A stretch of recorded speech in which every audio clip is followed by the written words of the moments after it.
tempo, bel galant, bel giuvu, dove sei ben cammina, son vers la França, doyer la mia speranza, doyer mes jolis cœurs, doyer mes jolis cœurs.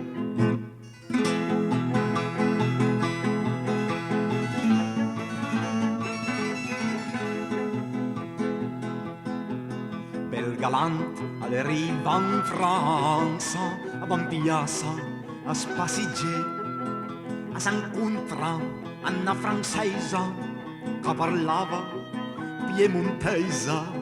Oh monsieur, basez-moi bien, oh monsieur, basez-moi bien.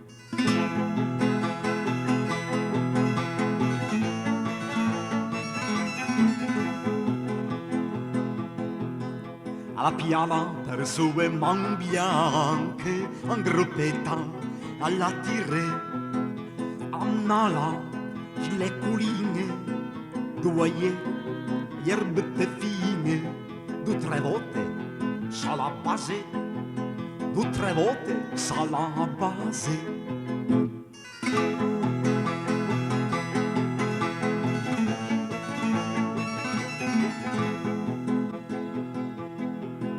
E adesso che la vei in basami, bel galant, mi sposerai. Sale long che mi sperava, sale long desiderava, da sposer mes jolis cœurs, da sposer mes jolis cœurs.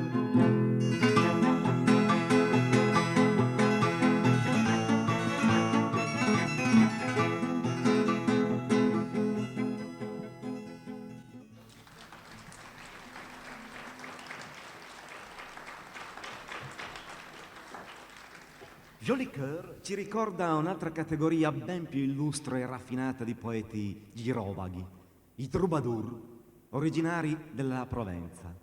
Percival Doria, Marc Abrun, Nicoletta Turin, Cigala, Cercamon.